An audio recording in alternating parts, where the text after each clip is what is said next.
and have common prosperity. Thank you. Ms. Lillian Kwok. Thank you, President. I'd like to thank Mr. Bill Tang for proposing his original motion and the amendments proposed by other members. According to the Hong Kong Poverty Situation Report 2020, the government took out a series of measures such as a $10,000 cash handout, working family allowance scheme, and as such poverty rate dropped to 7.9%. But before the intervention, poverty rate was extremely high. The government invested heavily to tackle poverty, but we have not been seeing results. The poor population kept growing. Unemployment became very serious during COVID, and this affected the livelihood of grassroots families. I believe establishing a plan for economic recovery should be the priority. Sustainable economic development is the way to go to tackle the fundamental issue of poverty. In terms of policy, the government should be more forward-looking, and they should come up with plans and targets in alleviating poverty. They should formulate specific policies for different groups, for those who cannot fend for themselves, such as the elderly. The current social security and welfare systems could be refined. But for those who are productive, the government should help people become self-reliant through their policies and measures. Through employment, people would be able to move up. I'd like to highlight the issue of poor women and employment among youth. The unemployment rate among women has always been higher than men, and the unemployment rate among women exceeded men by 1.3%, or 120,000. So that shows a discrepancy in the employment rates between both genders. A woman graduated from City University, and she became a secretary in a company, and she was making a stable income. But after she got married, she had to juggle between work and family. After her child was born, she had to quit her job. But in light of COVID, the finances of the family was strained, and she had to return to the workplace. But then no one would take care of her child. She now works in a grocery store, and she works overnight shifts, organizing groceries, and I think this is really a mismatch of talent. So many women in Hong Kong have to take care of their families while working at the same time, and due to the stereotyping in roles, they could not quit poverty, and childcare is among the main issues they face. We must help women return to the workplace by helping them overcome limitations in family roles. So in helping people become self-reliant, policy support should be offered by the government for these women. First, by increasing the number of community childcare places, as well as day elderly care services that would alleviate the pressure on women and family carers. That way they can return to work. Very often they have stopped working for quite some time. We might need to make them competitive again. In terms of the working poor among young people, very often this arises from poor children. So in terms of education, we must develop these children, and we must intervene as soon as possible. We must provide job opportunities for them and enhance their competitiveness. And this ranges from career planning and to increase their recognition, and that is how we can tackle poverty among young people. The government should specifically look at different groups. Please stop speaking. Thank you. Mr.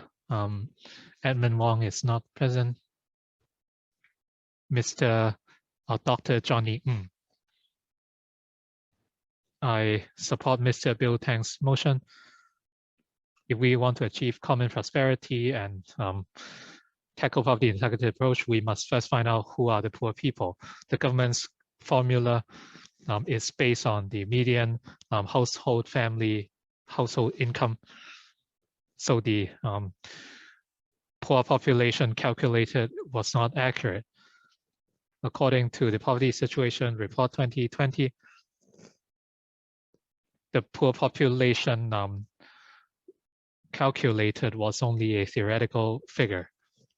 The SAR government relied too much on the poverty line, and as such, they misjudged the poverty situation in Hong Kong.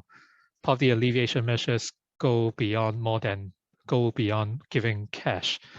The government should review the calculation formula and criteria, and they should introduce a satisfaction line or indicate or index.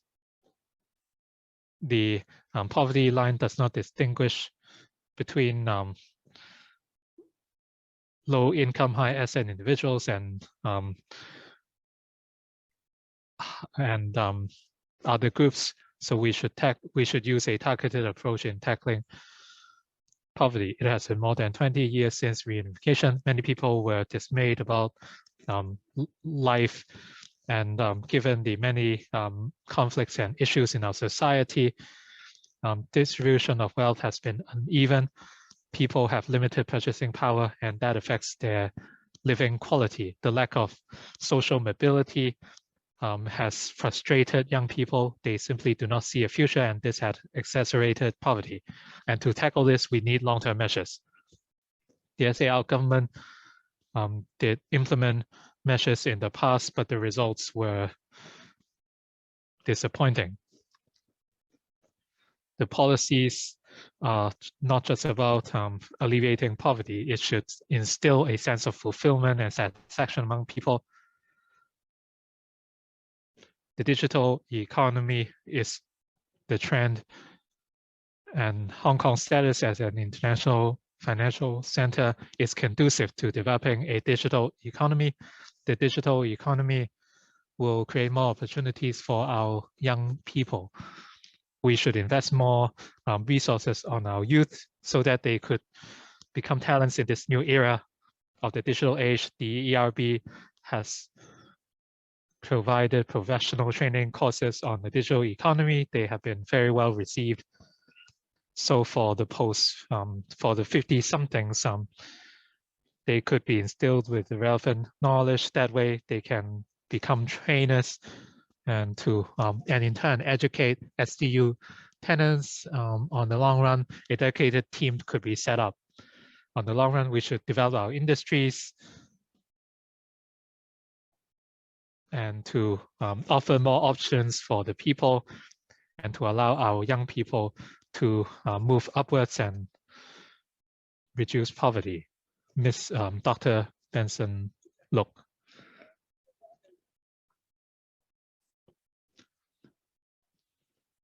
We should not underestimate our youth, and they would not be poor forever. Youth or time is on their side. Our young people should be positive, and they should consistently learn, and they would see success sooner than later. But when we look at the Commission on Poverty Situation Report 2020, poverty among youth was very serious. The report pointed out that in 2020, before policy intervention, for those aged 19 to 26, 143,000 people were under poverty, or 15.6%, or almost 1 in 6 young people. So are you shocked by this figure? very often the problem stems from intergenerational poverty. There was a report in which a brother and sister in the university lived in a subdivided unit. Apart from relying on grant loan,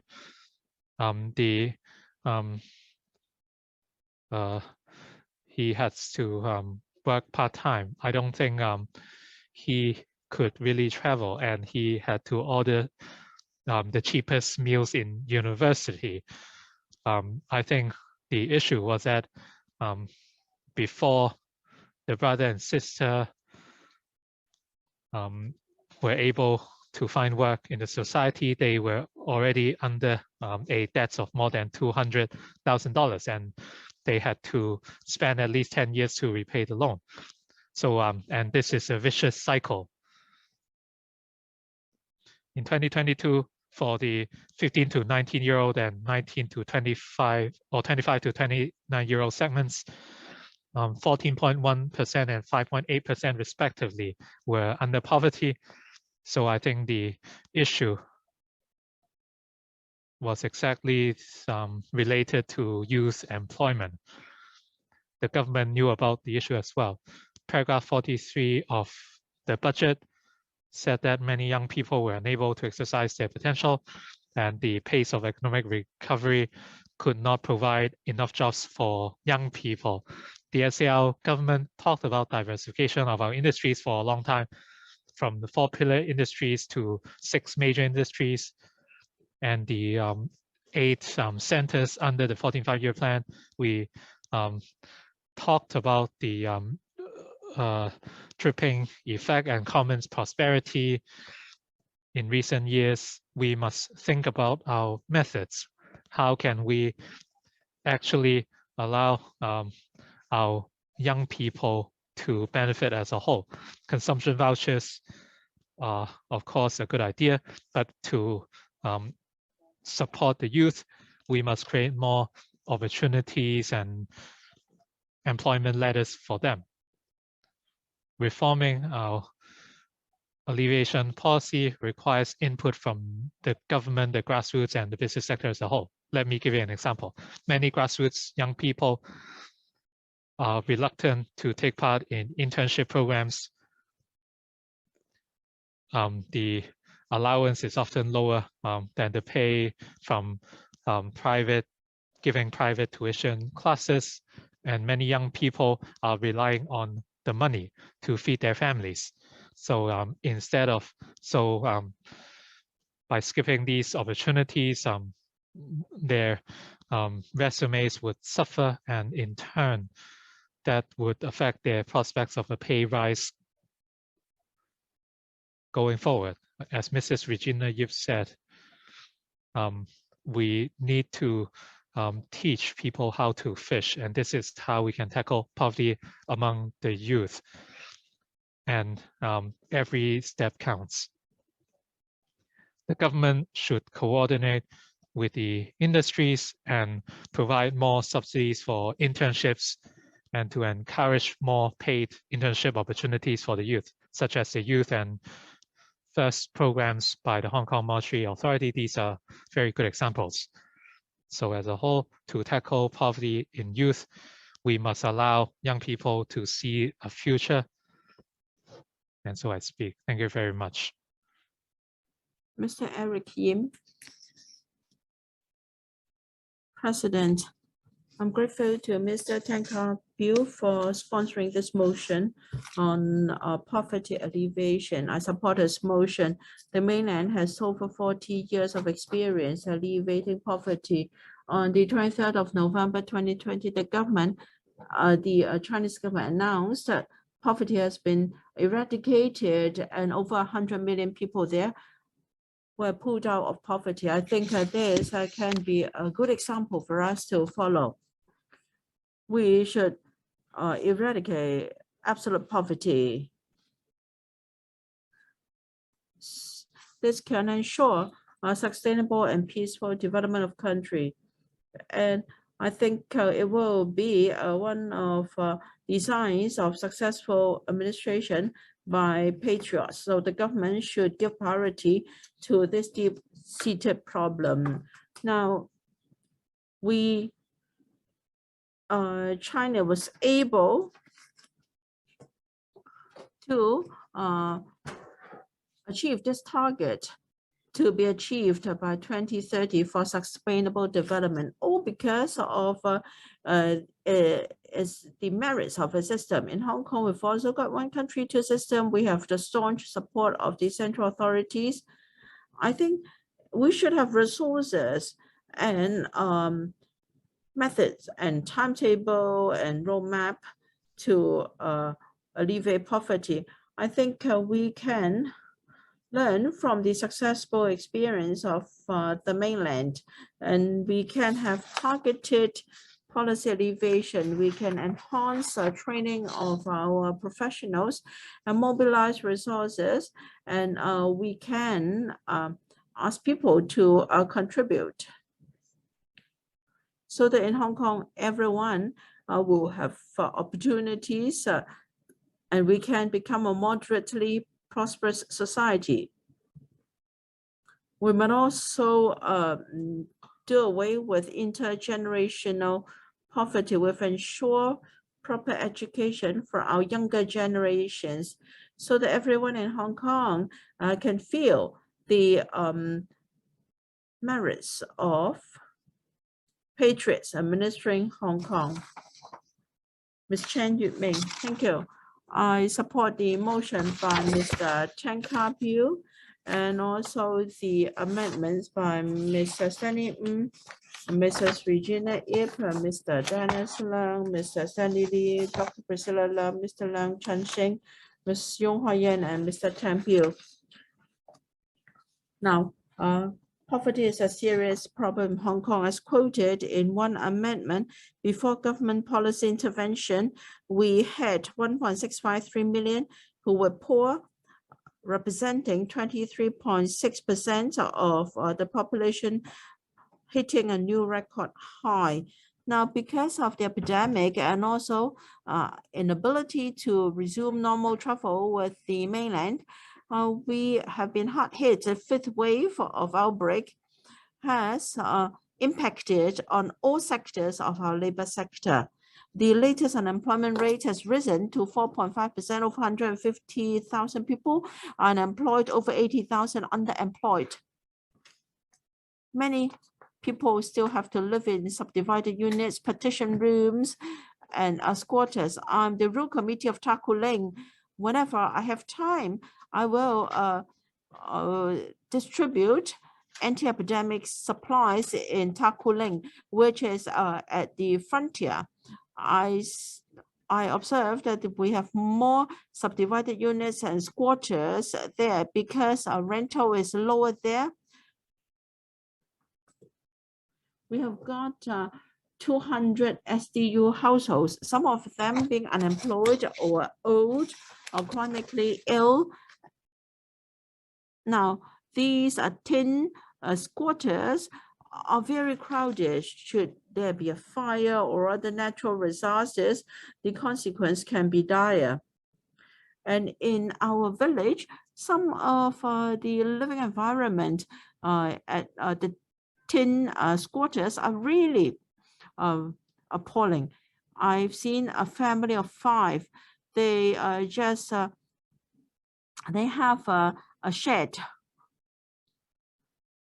and with canvas, and then their children have to attend online classes. Do you know they can hardly afford a laptop, so we must not allow the situation to worsen. In 2021, the mainland announced that they have won the war against poverty. Over 90 million rural people have moved out of poverty. I understand that they have targeted poverty alleviation. They use a scientific and effective way to identify the targets and help them. I understand that the mainland and Hong Kong are different in our economic structure and systems. Now we need reforms in Hong Kong. I hope the government can be more scientific so that we can have scientific targets and ways so that we can narrow the wealth gap and reduce the number of the poor in Hong Kong. We're going to develop Northern Metropolis, which will be development hub for Hong Kong. And it's also a bridge between Hong Kong and Shenzhen in GBA. I hope the Northern Metropolis is not just a housing solution. It should be a livable place with jobs, and it will provide quality jobs for our economy, and we can enhance the quality of our human resources. There can be upward mobility opportunities for our younger generations so that it can resolve the poverty issues in Hong Kong. Thank you. Dr. Dennis Lam. Thank you, President. Poverty is a serious problem in Hong Kong, and this is very close to our heart. According to the Poverty Situation Report in 2020, the poor population was 1.653 million before government policy intervention, accounting for 23.6% of our population. That means 1 out of every 4 persons in Hong Kong was poor. This is hardly acceptable in a wealthy place like Hong Kong. The government has spent a lot of resources to tackle this problem. Looking back, before we had the first poverty line in 2003, the government used piecemeal measures in handing out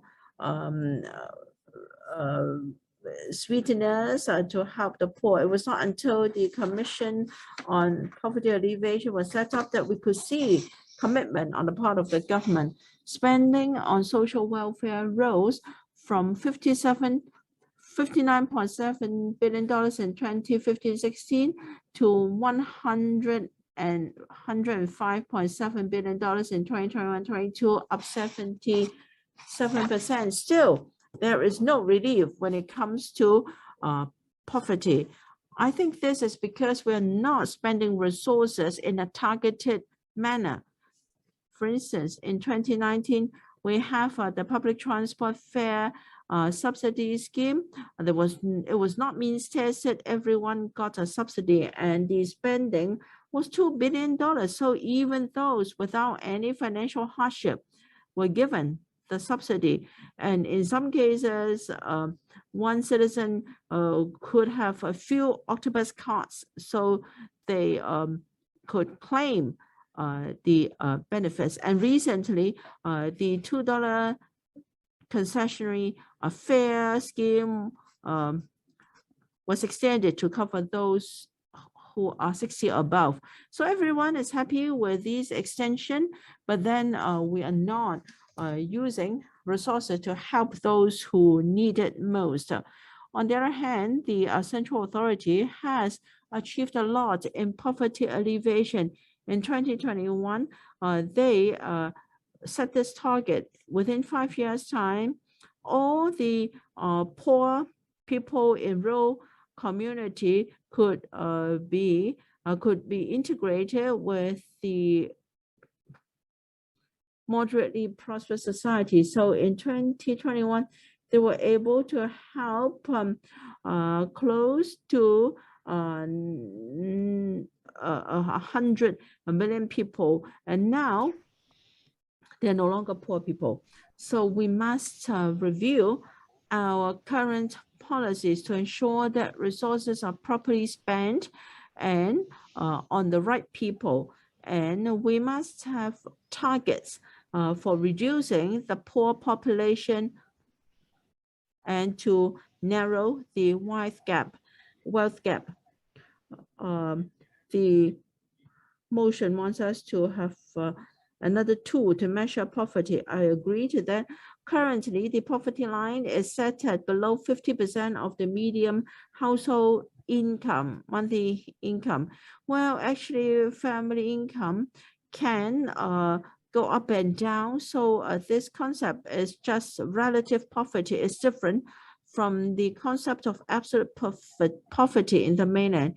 I think it is important that we identify the low-income families to help Of course, there are pros and cons to both systems, and I suggest a further study to find out the best tool for Hong Kong.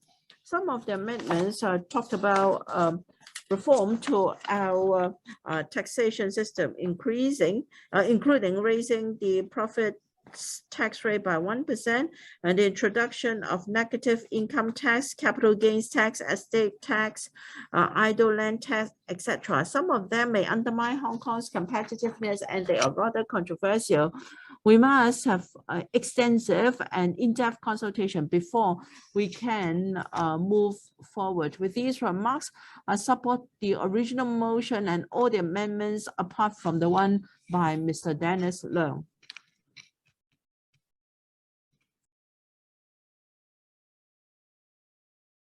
Thank you, Mr. Leung Kwang. I support Mr. Bill Tang's motion. Despite the government's amendments to their policies and the introduction of different allowances, for example, by merging the two levels of old age living allowance, the reinforced PTSS, enhanced work training allowance, etc. The problem of poverty among households and elderly are still evident, and the gap has continued to widen, and intergenerational poverty has gotten worse. Some members talked about the need to learn a lesson from the mainland. Dr. Priscilla Leung talked about finding out about the needs of SDU tenants and to draw specific policies, and Mr. Stanley Ng's amendment talked about targeted alleviation measures for specific groups. The mainland's approach tackles the problem through a scientific and accurate approach for different groups. And this approach can help identify the poor groups and offer targeted solutions. And this is something Hong Kong should learn from, and to help the poor leave poverty. This poverty situation report 2020 showed that among the poor population, some single parent families and new arrivals had lower academic qualifications. If we merely rely on financial assistance from the government, perhaps we can alleviate the problem temporarily, but it cannot change the inherent issues with many of these families. Some members talked about different solutions, such as increasing the number of childcare places to allow mothers or women to go to work, equipping the labor force with new skills. We should help people exercise their current skill set, and that way we can improve the fortunes of their families. I came into contact with a number of new arrivals. They were poor, but they didn't want to rely on the government.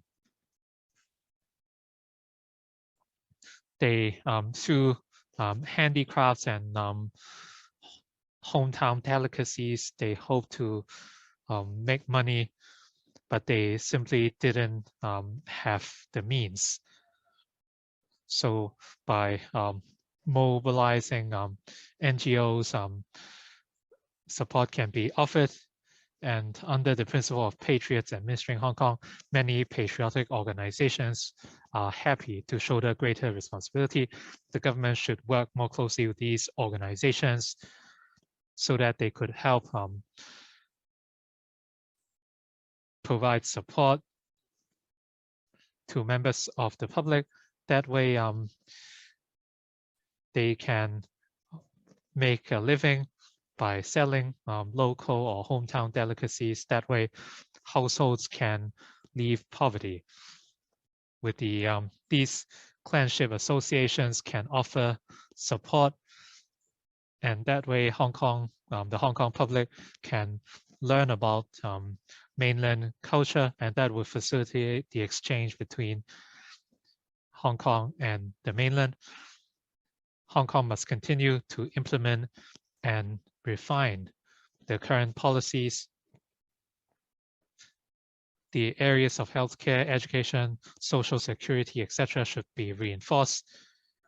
And the government should encourage different parties to play a part apart from making use of the charitable organizations.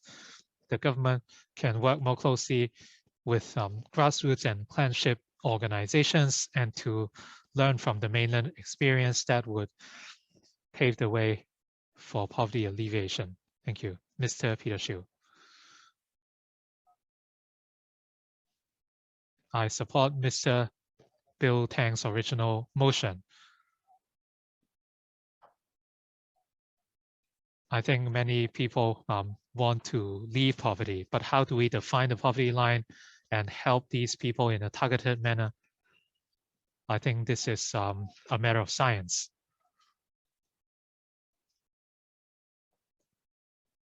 A number of members said that in 2020, the poor population was 1.65 or 23.6%.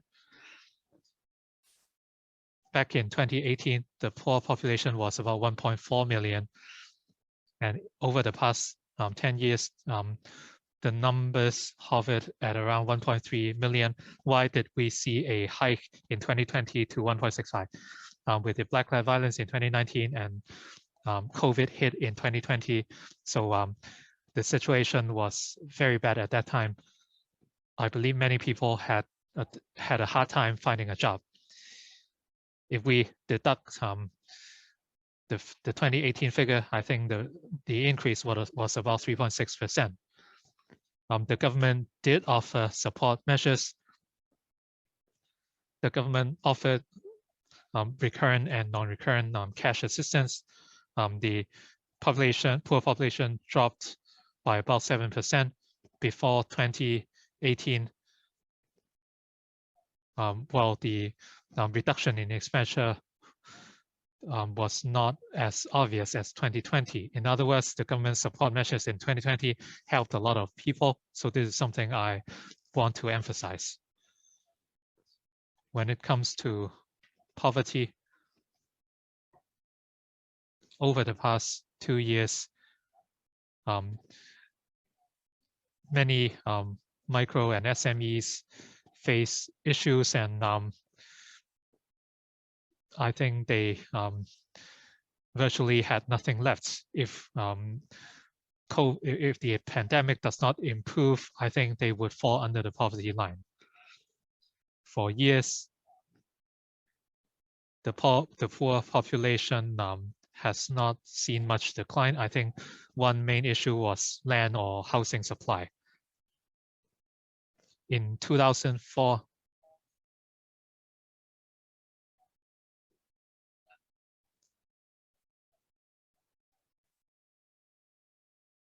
the index in 2004 was 116.7 by industry. By 2021, the figure was 125. So in a matter of 18 years, wages only went up by about 7%.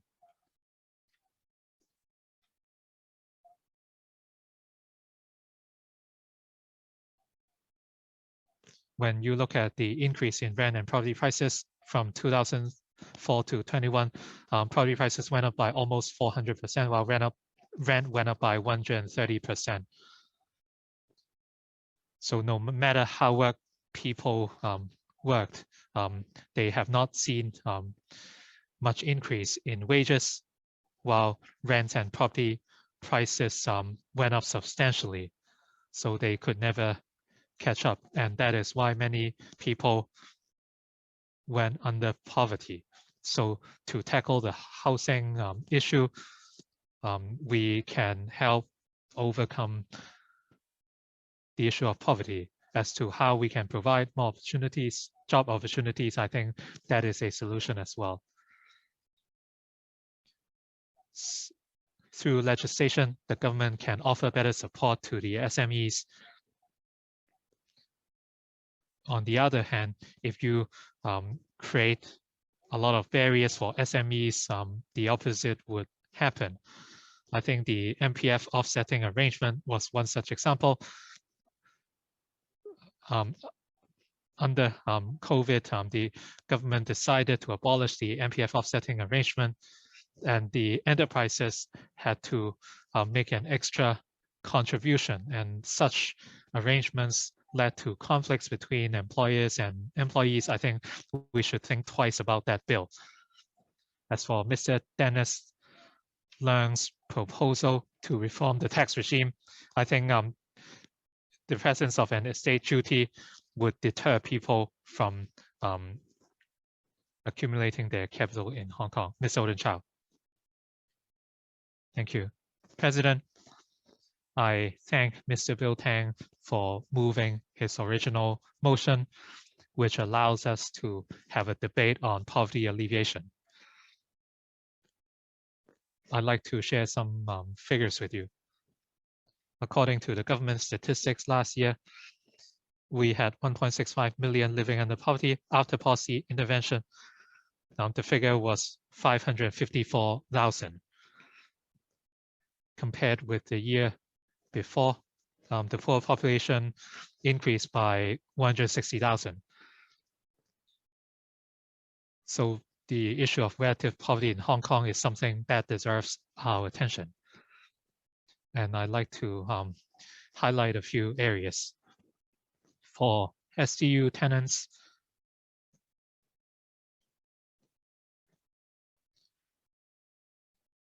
we received calls for help from many SDU tenants under COVID. Their plight has been exacerbated under the pandemic. They are living in very poor conditions, and they are living in hardship. And COVID was especially difficult for them given their poor living conditions. So to help them, we must improve their living conditions.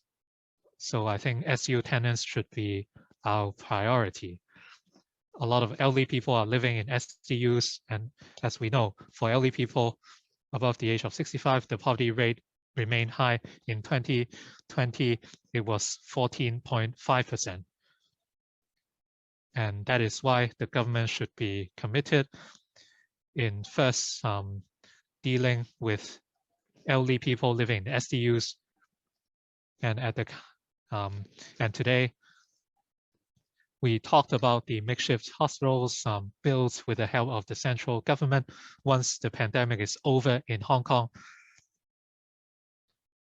these isolation facilities should not be demolished.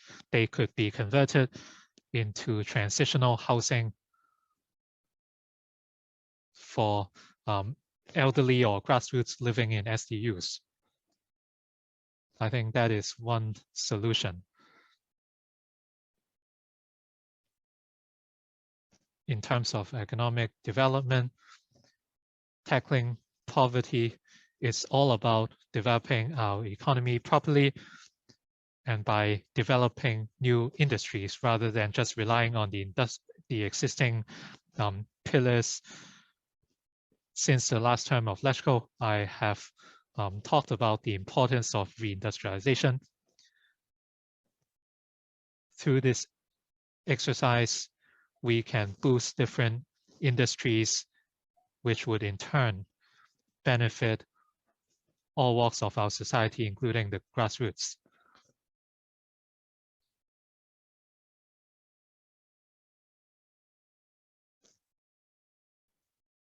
As for the working poor, the government has implemented the Working Family Allowance Scheme. The minimum number of hours required is 72. But under COVID, many people had to go on no pay leave, and they have worked less, and as such, they could not meet this threshold. So can we have some flexibility in adjusting the threshold so that more people could be eligible for WFA allowance? We should properly release productivity among women. And one way is to provide sufficient childcare services. In many families, both parents have to work and no one is there to take care of the children. The government should substantially improve childcare services. That is how we can release the productivity in women and to tackle the poverty situation. The government must be committed in dealing with this issue. Thank you very much. Mr. Lee Chan-Kang. Thank you, President. First, let me thank Mr. Tang Ka-piu for sponsoring this motion on poverty alleviation. Now the setting up of a poverty line can be based on two concepts. First, absolute poverty or relative poverty. The mainland and Indonesia adopt the concept of absolute poverty in setting a poverty line, whereas in Hong Kong we have adopted a relative poverty concept, and that is set at 50% of the monthly household income, median monthly household income. We have not taken into account assets held by the family.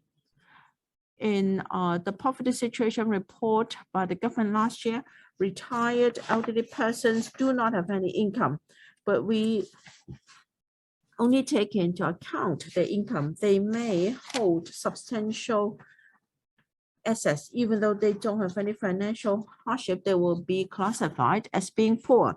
So the current data cannot accurately reflect the quality of life and also financial resources at their disposal.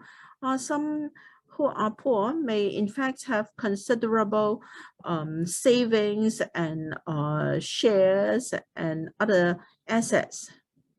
Well, among the 10 top tycoons in Hong Kong, they may only be getting a few thousands of dollars in income. In fact, they can still be classified as being poor. So the government must review its definition on poverty and should consider using absolute poverty as the guideline for setting up the poverty line.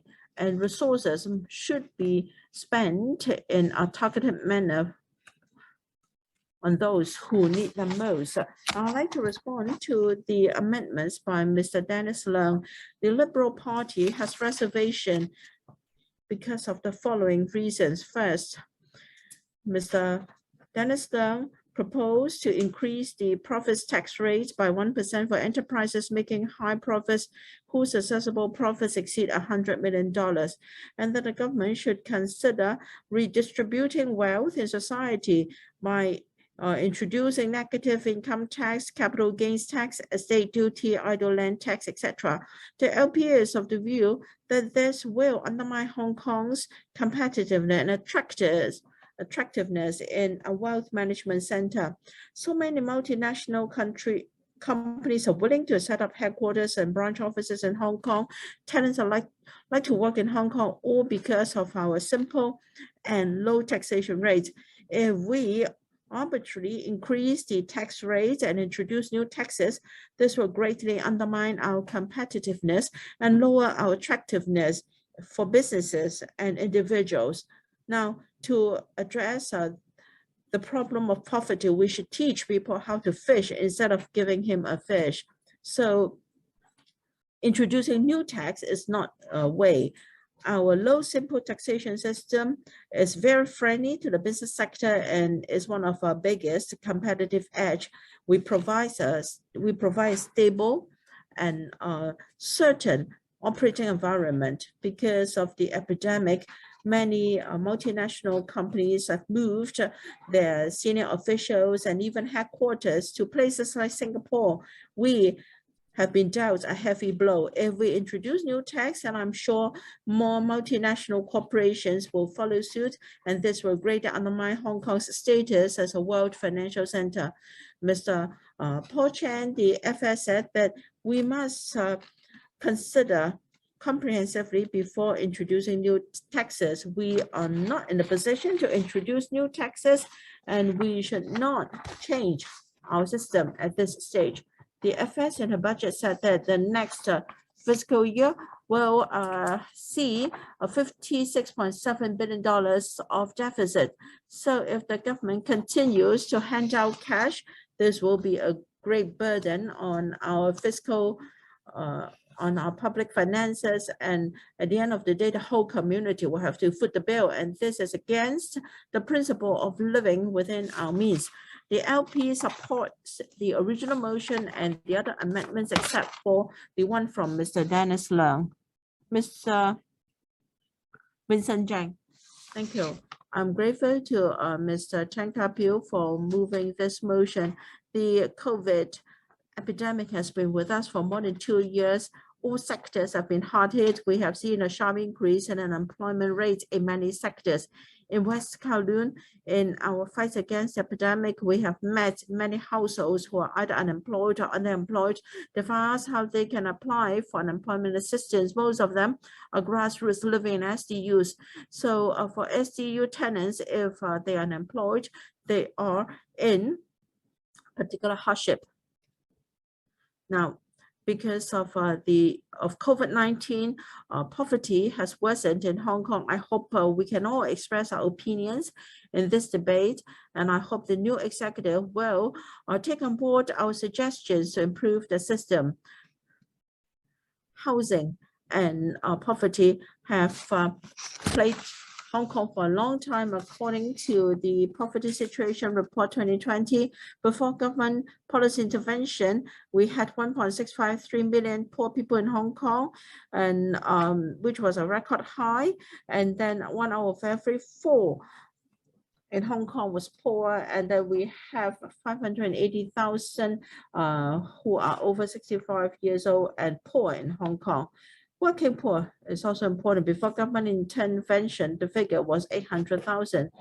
Kowloon West and Sham Shui Po is a disastrous area, and so the country has worked very hard to alleviate poverty and would like to achieve common prosperity with some results.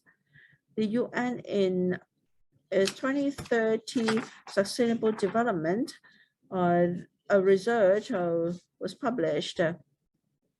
That is COVID-19 can add another 500 million poor people to the world. Most of them will live in underdeveloped countries. But Hong Kong is a developed place. It's far from desirable that we have such a serious problem. Because of COVID-19, I think we should implement the following measures. First, the question of housing. Housing will have a direct impact on the income and expenses of many households, those living in SDUs in particular. So we should ensure we can produce 30,000 PRH units, and then we should increase subsidy to those living in SDUs so that SDU tenants can say goodbye to SDUs ASAP. Secondly, that is the two-tier OALA system.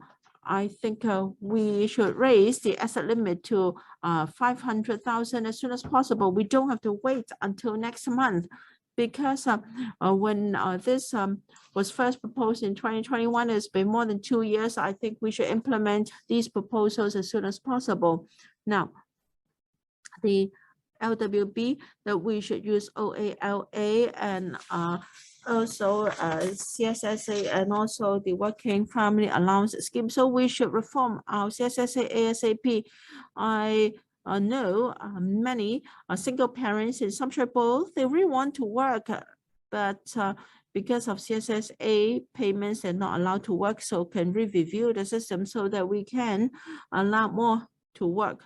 And we should also focus on poverty among working families. We should increase the allowance under the Working Family Allowance Scheme so that low-income families can be given more support. I support Mr. Tang Ka-piu's motion, and I support most of the amendments. The administration should learn from the country's targeted policy, alleviation policy. And in some places, they have a Child Poverty Act, and they have this target of lower the percentage to below 10%. So we should also set up similar indicators in Hong Kong before we can be more targeted in wealth redistribution. And of course, economic development is an important element. We should revive the economy as soon as possible. We should control the epidemic so that we can resume a normal cross-boundary travel. Thank you. With these remarks, I support Mr. Tang Ka-piu's motion. Reverend Pt2, President, poverty is a thorny issue in Hong Kong, and poverty among the elderly is particularly serious. We like to say that we should allow our elderly to age in place, but is it really possible? It's an indisputable fact that our population is aging. While the government has rolled out various measures and also improved the OALA conditions, and so the elderly are a little better off, but this situation is still serious. In 2021, we had 1.3 million elderly persons in Hong Kong, accounting for 1/5 of our population. Before policy intervention, 45% of those who are over 65 years old were poor. This is rather appalling. Even after policy intervention, the figure was 14.5%, far from desirable. Now, in terms of residential care services and medical services, they're not able to cope with the demand. And every year, with over 1,000 elders pass away while waiting for a place in an RCHE. We want our elderly to have a place to live and to be well taken care of. I'm afraid this is not yet achieved in Hong Kong. And for some living in RCHEs, because of inadequate manpower in care homes, they were not properly taken care of. And in the 5th wave of the epidemic, some were infected and some even passed away before they were admitted to hospitals. We use the poverty line in our poverty alleviation measures, and we've adopted the concepts of relative poverty, and this cannot really accurately reflect the situation faced by our population. The poverty line cannot fully reflect the whole picture, and as a result, we can't really reach out to those who need help most. I'm sure policies should come with targets and measures, but we rarely hear from the government any targets. And for instance, the number of poor people they want to help every year, if we have without the policies and targets, we can't do well. I think we can adopt the mainest practice of having an absolute poverty concept and adjust the way of calculation so that the government can have clearer poverty alleviation targets, so that in a targeting manner, we can have various indicators to help. The disadvantaged are being marginalized and the situation is not improving. The wealth gap is a big social problem and is aggravating. It can be a time bomb for Hong Kong. And this is one of the causes of deep resentment in society. The government must have the resources and measures to resolve this deep-rooted problem. Now, with the epidemic raging in Hong Kong, many shops have closed down and many people are unemployed or underemployed. For most of the measures in the original motion, I hope the administration can give them very serious consideration. We should not lag behind development in society. I hope the next government can have more measures so that we can have comprehensive policies to eradicate this problem. Thank you. Mr. Tony Chair. President, like many international cities, Hong Kong has seen a wide wealth gap. According to the Poverty Situation Report 2020, based on median household income, Hong Kong's poor population was 1.65 million. So for every 4.5 persons, one was living under poverty. With the COVID pandemic over the past 2 years or so, I believe the situation could worsen. But if we take into account government measures, the poor population would drop drastically to some 550,000.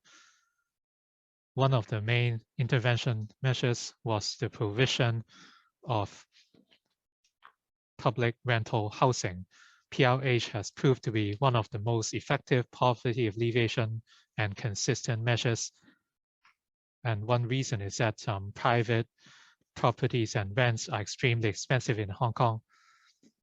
Even if you spend nothing else, you need to save up for at least 20 years to be able to afford housing. For grassroots families, very often they must spend more than half their income on rent, and this would seriously affect their living quality and would worsen the issues of poverty in children and intergenerational poverty.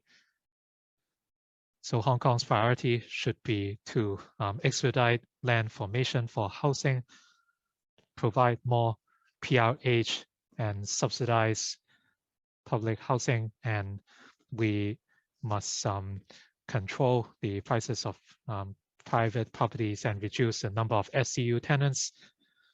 That way, expenditure on housing would be reduced. Mr. Bill Tang's motion also talked about quality employment for all, especially among women and the elderly. And we should also reinforce the quality of manpower and remuneration as a whole. Apart from the housing shortage, Hong Kong also faces an aging population and lack of productivity. The poverty situation report said that some 700,000 people in Hong Kong own a property but are still living in the poverty. They have the assets but no income since they are jobless, and these include elderly people, and as such they were classified as poor. Population aging is not an issue exclusive to Hong Kong. Many European countries and places like Japan are facing the same. One of their solutions is to create favorable conditions for the elderly to find employment. For instance, by encouraging private enterprises to hire capable elderly people to fill consultancy or part-time jobs. The government should encourage those who are able to be self-reliant and contribute to our society by providing opportunities on training, enhancing the vocational and education training, and provide appropriate subsidies. That way, public resources could be reserved for vulnerable groups who cannot fend for themselves. That way, the public would rely less on direct subsidies. When the government or LegCo review any new welfare measures or retirement protection measures, we must consider their sustainability and whether they could discourage the public from becoming self-reliant. With an aging population and limited resources, we must ensure that such measures are sustainable. So these were the key considerations in deciding whether these measures should be supported. Thank you. Mr. Chen Kim-po. President, the Hong Kong Poverty Situation Report 2020 showed that Hong Kong's poor population was 1.65 million. Poverty rate was 24%, or every one per four. It was a record high. After policy intervention, the poor population declined to 550,000, but it was still unsatisfactory. The government should review the current policy. In recent years, the government has stepped up efforts on tackling poverty, such as those among the elderly and the working poor, but the poor population was hitting new highs.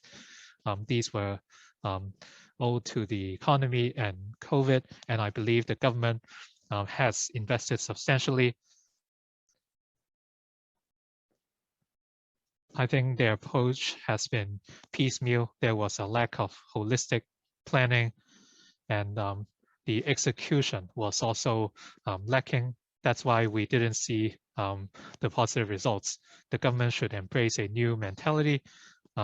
I agree that we should adopt a targeted approach. Our nation adopted this approach in recent years, and accurate approach has been adopted to identify needy groups. And in order to implement this policy, a lot of people, including university graduates, were recruited to find out about the poverty situation in different places, and we all saw the results. I think key to success was flexibility, and we must be targeted. Of course, the mainland situation might be different from Hong Kong. The SAR government has proposed different measures, but nonetheless, we can learn from the success story of the nation. Hong Kong's poverty is concentrated in the elderly, single-parent families, new arrivals, ethnic minorities, etc. Each of these groups face unique difficulties. The government should find out about their specific needs before proposing the measures. That way, we will see better results. Of course, this is not easy to implement, but the government should still try to get it done. And my office often receive inquiries from members of the public who are applying for various benefits. Very often people have questions over these procedures or requirements. Different welfare measures fall under different policy bureaus, and the public might have to deal with different units, for example, for the consumption vouchers. I believe this is done out of administrative needs, but for the public, it's not possible for them to know exactly what each department is responsible. The applicants are often vulnerable groups, or those who are not educated, not well educated. They might not know where to seek support from. And very often the government fails to answer their questions, and as such, these target groups had to waste time looking for help. So can the government streamline the application procedures?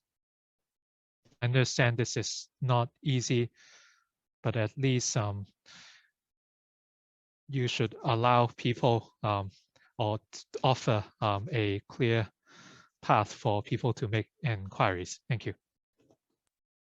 Mr. Bill Tang, you may speak on the amendments. Thank you, Mr. President.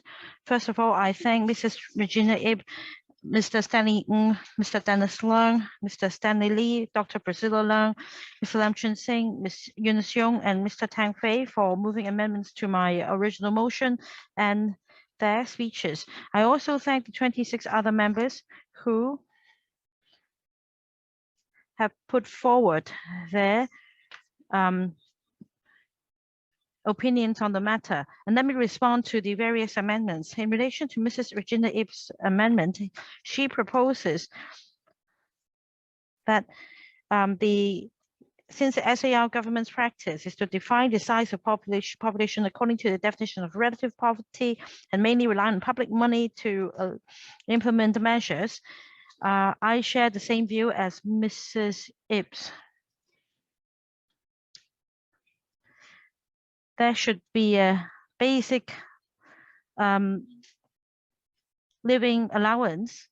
Well, some call it the poverty line, but in fact, we need absolute figures to cover basic necessary expenses for transportation, for meals, etc., to gauge how many citizens cannot meet their needs, so that we can implement precise targets in alleviating poverty. Apart from sharing the wealth in the community, we also emphasize redistribution of wealth through a tripartite approach so that we can mobilize the community.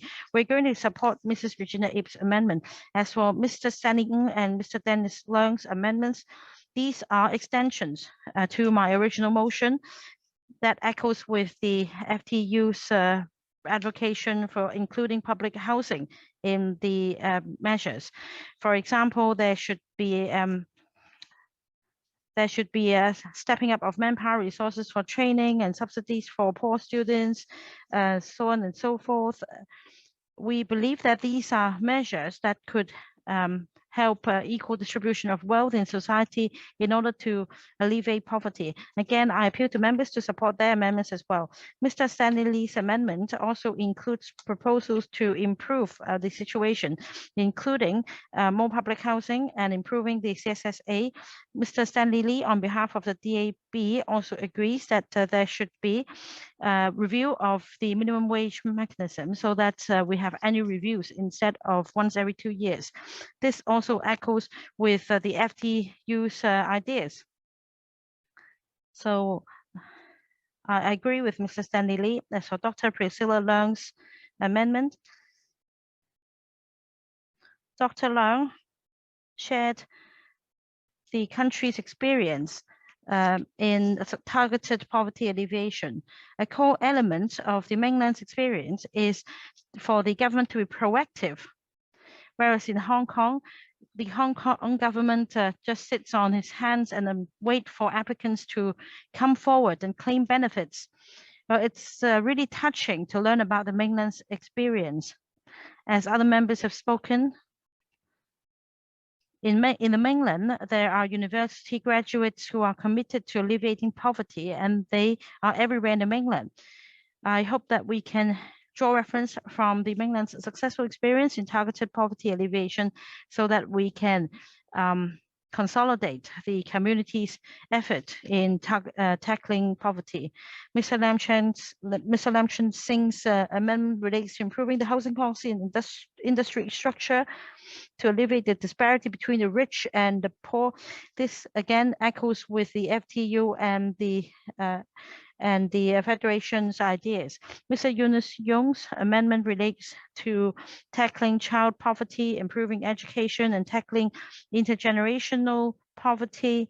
These are not included in my original motion, but then these are essential elements that we need to allow the public to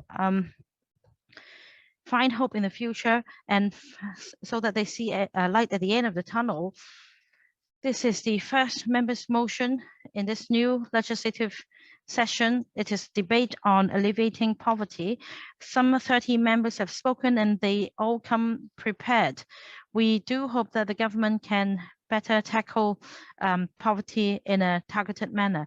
We hope that when the new term of government starts on the 1st of July, they will have heard the comments made by members today. Thank you, members. I urge members to support my motion. Secretary for Labor and Welfare. Once again, I would like to thank Mr. Tang for moving this motion, as well as the members who moved their amendments, as well as the members who have spoken on this debate.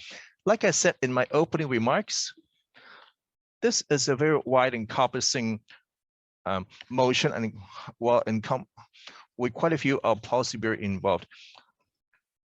Well, within limited time, I shall try to respond to the member suggestions and opinions. And I will also relay your views to the relevant policy bureau for consideration. On enhancing the CSSA regime, this term government has undertaken the large major overhaul of the CSSA since 1999. And we fully implement in February 2021 into 2019 policy address, including massively increase the rental subsidy and greatly boost the monthly exempted income and relax the various subsidies and allowances eligibility to able-bodied non-senior recipients. I would like to take this opportunity to correct a popular misconception. The CSSA recipients can work. Under the CSSA regime, provide exemption for earned incomes. Our policy actually encourages employment. In the review of the statutory minimum wage, some members mentioned the review of the wage mechanism to annually. The minimum wage ordinance provided that it should be adjusted every 2 years. And that is the consensus at the time of enactment. The Minimum Wage Commission has embarked on the latest review, and before the 31st of October, it must report to the CE in Council for its recommendation. I hope that we can improve the minimum wage in a cordial atmosphere instead of introducing a freeze. The members' proposal on enhancing childcare service in the neighborhood, the government subsidized NGO to provide a wide range of school care services so that the able-bodied household members can work. In view of the keen demand for aftercare school care, and we have several enhancements in 2020. For example, at 2,200 places of full waived places and relaxed the applicability period, and streamlining the procedures and boosting subsidy and providing extra subsidy for SEN children. And since 2021-22, had gradually consolidated the mutual aid childcare centers and transformed them into a pre-school after service from 3 to 6. This is ongoing. On the insufficient places for subsidized childcare centers, this is undisputed fact. The government has been working very hard. In the long run, according to HKPSG, by adding the plenty ratios for the CCCs. In the short to medium term, try to provide more places. In 2017-18, there were only 747. In the coming year, there will be a 70% increase for this year at 1,276. We are still working towards this goal. On boosting public housing supply, in the past, the Hong Kong Public Situation Report demonstrated that the public housing has a very good effect on alleviating poverty situation. If a household is assigned public housing, not only improve the housing environment, they also will reduce all kinds of expenses.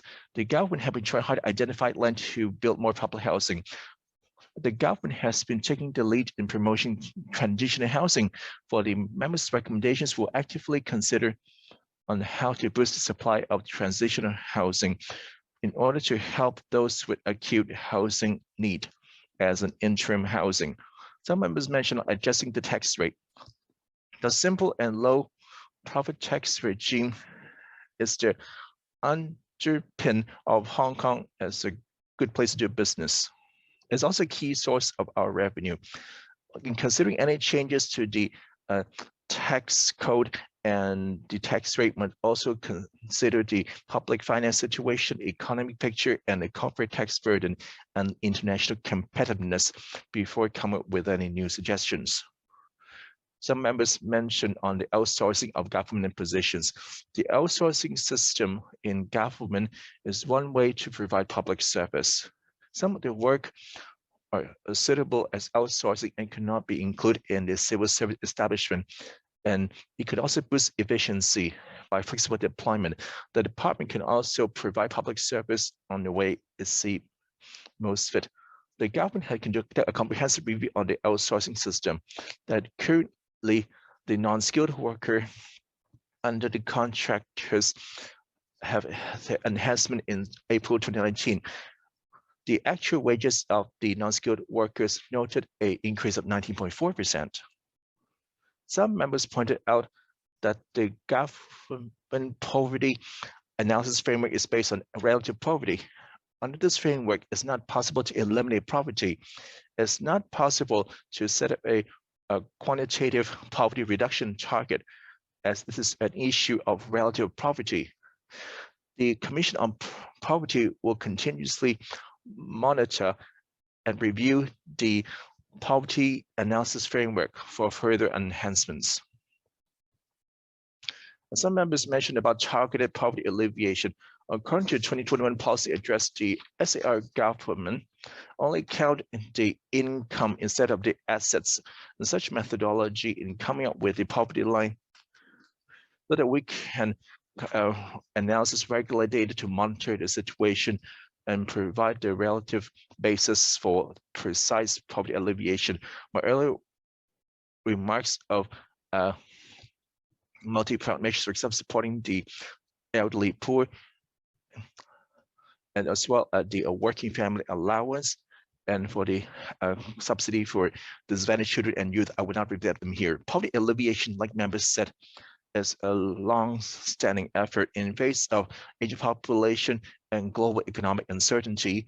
The government will continue to do its work properly while continue to refine the policies and measures while promoting economic development and actual improvements to the poor households. Today, the LWB is not the policy bureau responsible coordinating poverty policies.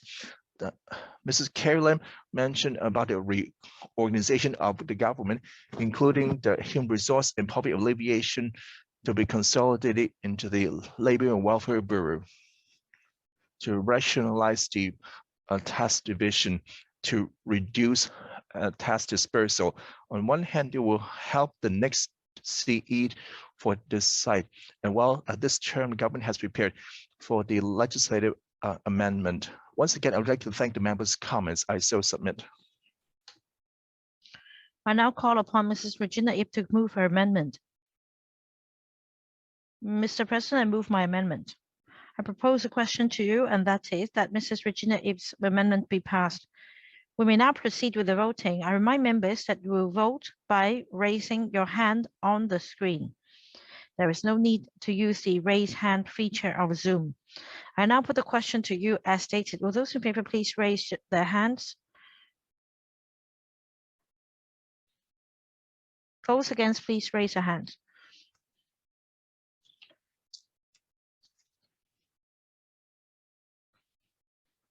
I think the question is agreed by a majority of each of the two groups of members present. I declare the amendment passed.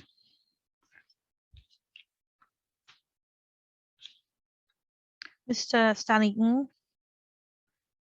as Mrs. Regina Ip's amendment has been passed, you may move your further amendment. Mr. President, I move my further amendment. I propose a question to you, and that is that Mr. Stanley Ng's further amendment be passed. I now put the question to you as stated. Will those in favor please raise your hands? Those against, please raise your hands.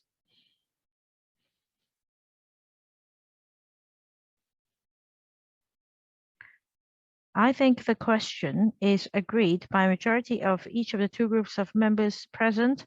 I declare the amendment passed.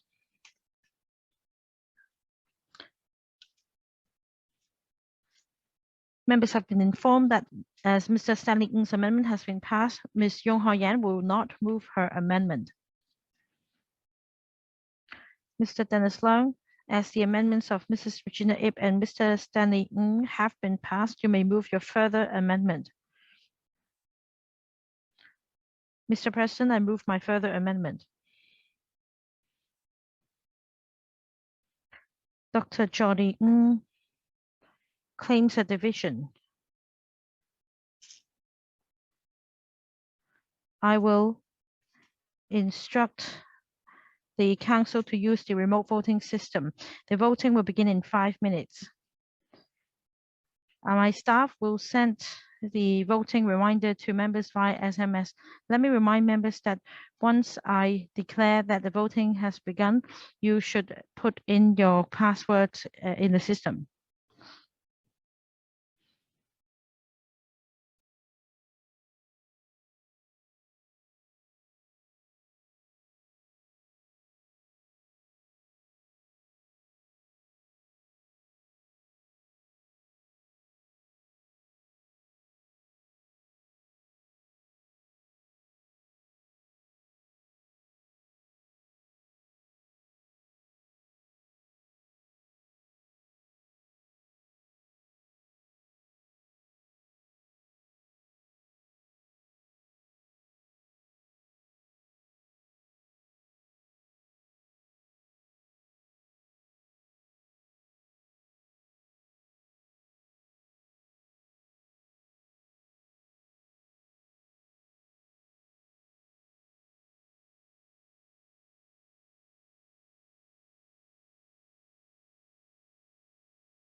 Mr. President, I have a technical problem. I received the passcode, but I cannot access the system.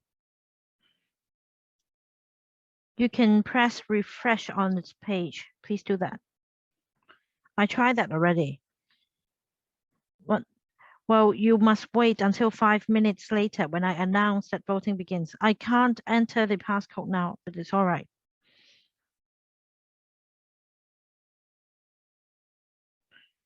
Mr. Martin Liao.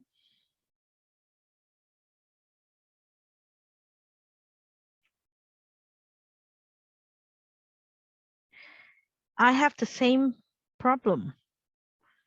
Right.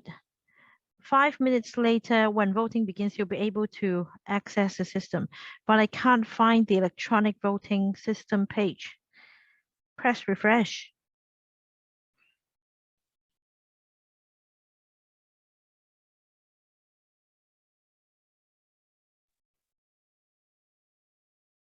The speaker is not coming through.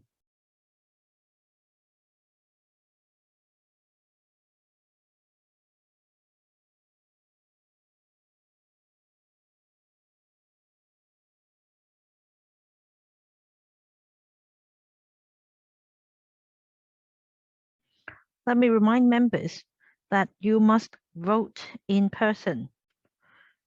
I don't see Mr. Wong Yun San on the screen. Now voting begins. Members, have you all received the passcode?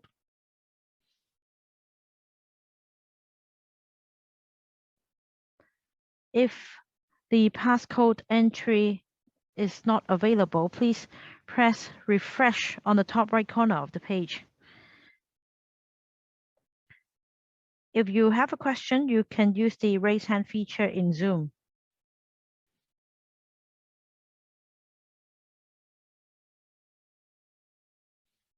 If there are no questions, please check your votes.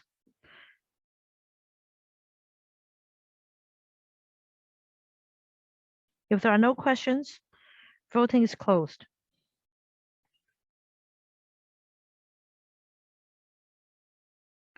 No questions? The voting result will be displayed. From Mr. President, I support it. You support, but you can't press the button. Right. Would the staff please include Mr. Martin Liao's instruction? I'm Doreen Kong, and I couldn't press the button either, Mr. President. Right. From EC, 36 present, 10 for, 12 against, 14 abstentions.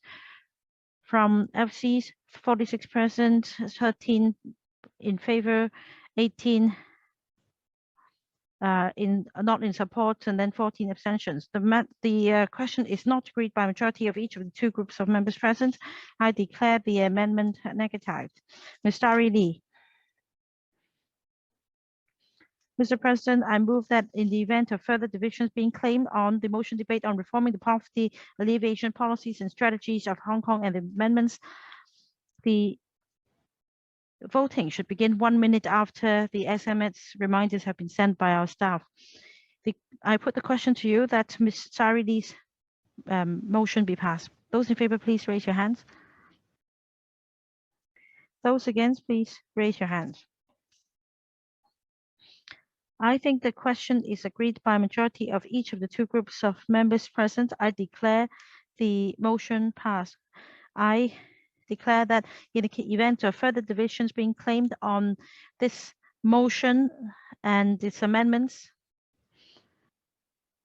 voting should begin 1 minute after reminder messages have been sent by our staff.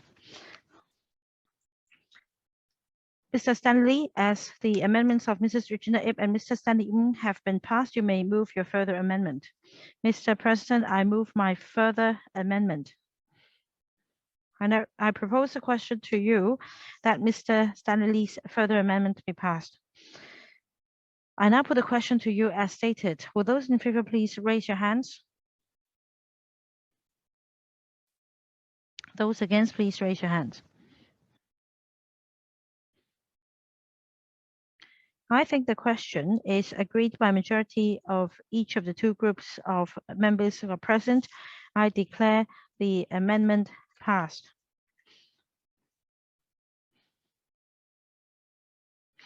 Dr. Priscilla Leung, as the amendments of Mrs. Regina Ip, Mr. Stanley Ng, and Mr. Stanley Lee's have been passed, you may move your further amendment. Mr. President, I move my further amendment. I propose a question to you that is that Dr. Priscilla Leung's further amendment be passed. I now put the question to you as stated. Will those in favor please raise your hands? Those against, please raise your hands.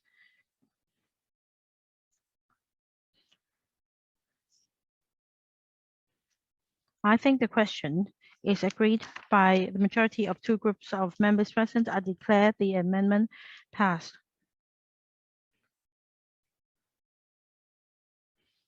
Mr. Lam Chun Sing, as the amendments of Mrs. Regina Ip, Mr. Stanley Ng, Mr. Stanley Lee, and Dr. Priscilla Leung have been passed, you may move your further amendment.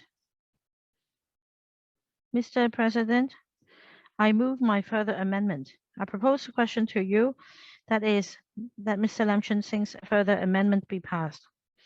Will those in favor please raise their hands? Those against, please raise their hands. I think the question is agreed by the majority of each of the two groups of members present. I declare the amendment passed. Mr. Tang Fei, as the amendments of Mrs. Regina Ip, Mr. Stanley Ng, Mr. Stanley Lee, Dr. Priscilla Leung, and Mr. Lam Chun Sing have been passed, you may move your further amendment. Mr. President, I move my further amendment. I propose a question to you that is that Mr. Tang Fei's further amendment be passed. Will those in favor please raise their hands? Those against, please raise your hands. I think the question is agreed by majority of two groups of members present. I declare the amendment passed.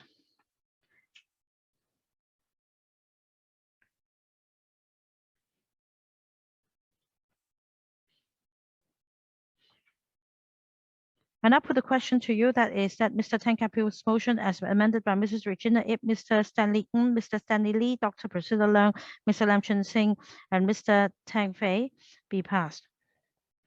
Will those in favor please raise their hands? Those against, please raise their hands. I think the question is agreed by the majority of two groups of members present. I declare the motion as amended passed.